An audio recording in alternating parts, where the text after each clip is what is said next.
Wa jaa'a akhar, kemudian datang lagi yang lain, fahadzabu madhhab at-tasawuf, yang mengambil ilmu khusus, disiplin ilmu tentang tasawuf.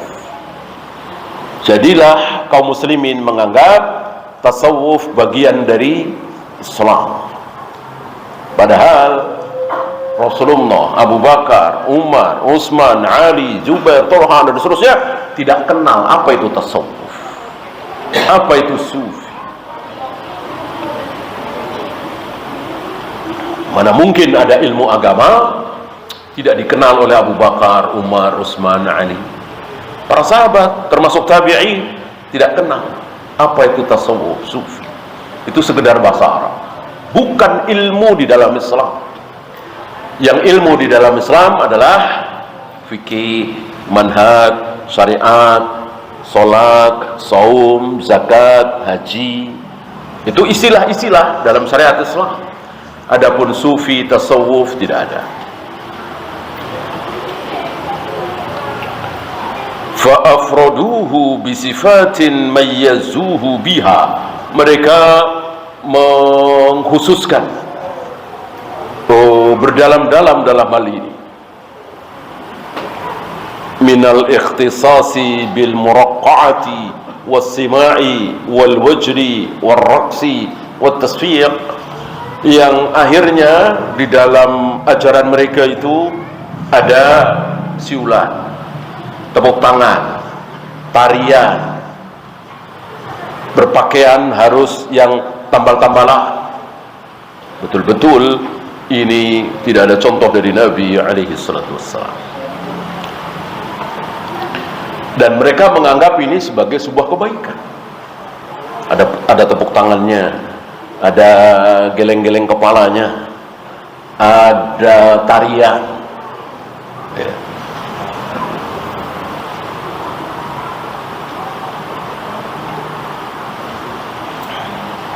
Bahkan berzikir seperti itu, ada gelengan kepala, tidak diem, ya.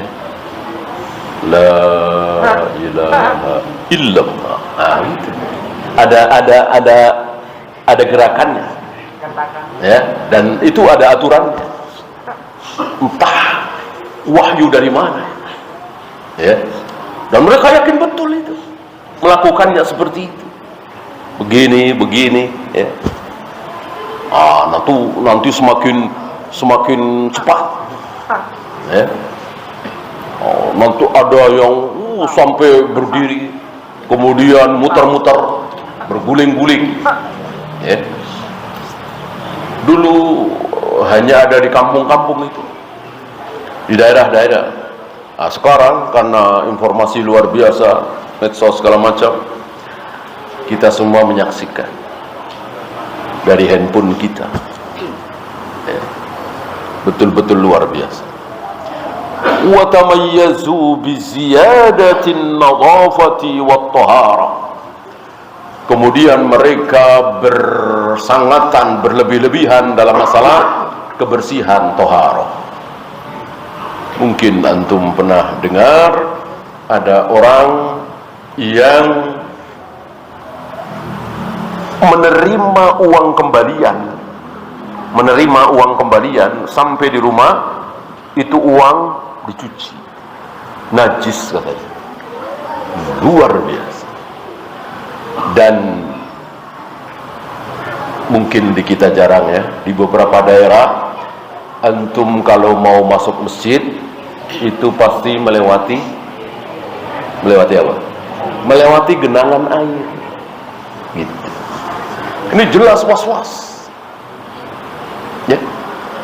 Mereka meyakini bahwa hukum asal orang di luar masjid itu najis, kan aneh. Padahal kaidah mengatakan al-bara'atul asriyah.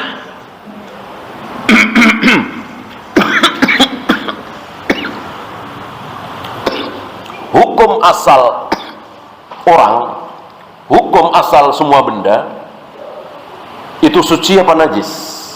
Suci. Kita semua ini insya Allah suci, tidak najis. yang sudah mandi, yang belum mandi, yang sudah wudu, yang belum wudu, suci. Kecuali nampak ada air kencing di bajunya, bau kencing, gitu. Najis kan? Kalau tidak, ya suci. Mereka membalik kaidah ini.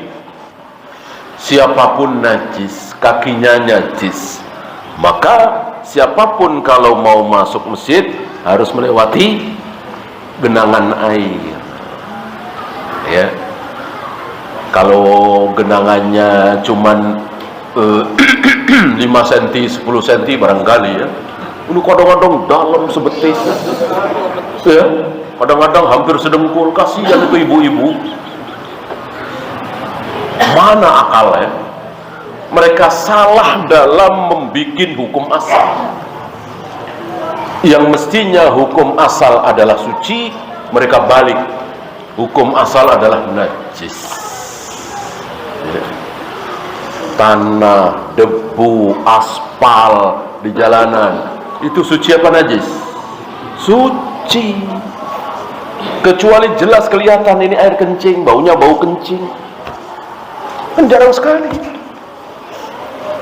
Maka sholat di jalanan, sholat di kebun, Nabi sholat di al-musalla, tanah lapang, nggak pakai nyapu-nyapu, nggak pakai dilihat-lihat ada najis apa tidak. Ini takalluf, nggak ada seperti itu. Ketika tidak kelihatan, ya sudah nggak najis. Ketika kelihatan, nah baru. Kan jarang seperti ini. Nah, mereka merubah kaidah ini.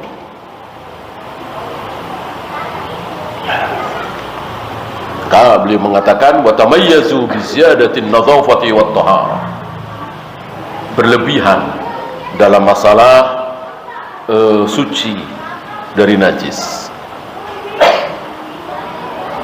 Summa ma zala al-amru yanma.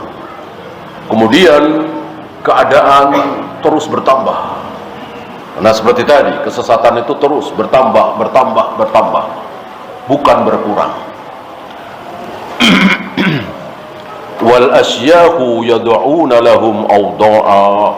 Kemudian orang-orang tua itu, sesepuh itu membuat hal yang baru, akhirnya semakin sesat.